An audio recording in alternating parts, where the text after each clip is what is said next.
નમસ્તે વિદ્યાર્થી મિત્રો, ધોરણ 10 માં આજે આપણે જોવાના છે સામાજિક વિજ્ઞાન।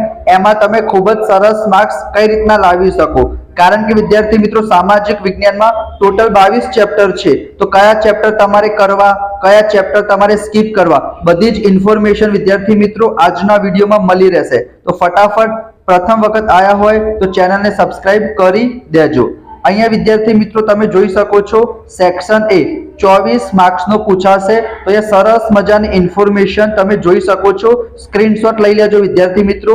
જે 1 થી 5 નંબરના જોડકા છે એ કયા ચેપ્ટર માંથી પૂછાશે, 6 થી 10 નંબરના ખરા ખોટા કયા ચેપ્ટર માંથી પૂછાશે, 11 થી 15 5 ખાલી જગ્યા છે તો 7મા ચેપ્ટર માંથી 2 ખાલી જગ્યા આવશે, 11 14 અને 22 એના પછી વિકલ્પો અને એક વાક્યના પ્રશ્નો લખો। એ વિદ્યાર્થી મિત્રો તમે જોઈ શકો છો કયા ચેપ્ટર માંથી આવશે, બરાબર। તો આ પ્રમાણે તમારે વિભાગ એ કરવાનો છે। અને વિદ્યાર્થી મિત્રો મોસ્ટ ઇમ્પોર્ટન્ટ પ્રશ્ન પણ હું તમારી સાથે શેર કરીશ, તો ફટાફટ વિદ્યાર્થી મિત્રો ચેનલને સબસ્ક્રાઇબ જરૂર કરી દો। આની પીડીએફ હું તમને આપી દઈશ, ડિસ્ક્રિપ્શનમાં WhatsApp ગ્રુપની લિંક છે, એમાં તમે જોડાઈ જજો। તો આની પીડીએફ બીજા બધા વિષય છે ગણિત, વિજ્ઞાન, એની પીડીએફ પણ ત્યાં ઓલરેડી મેં અપલોડ કરી દીધી છે। વિભાગ બી ની આપણે વાત કરીએ તો ખબર છે આપણને 13 પ્રશ્ન હશે, એનામાંથી આપણે કોઈ પણ 9 પ્રશ્ન લખવાના છે। તો અહીંયા વિદ્યાર્થી મિત્રો એના માટે તમારે 6 ચેપ્ટર કરવાના છે।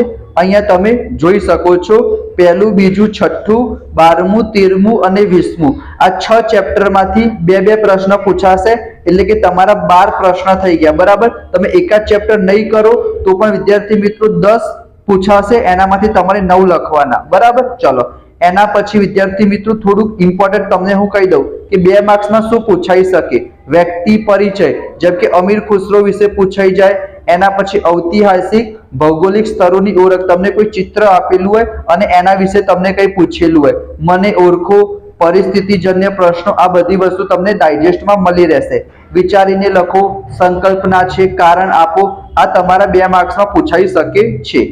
એના પછી આપણે વિભાગ સી ની વાત કરીએ તો એમાં ટોટલ 9 પ્રશ્ન પૂછાશે, એનામાંથી આપણે 6 પ્રશ્ન લખવાના છે।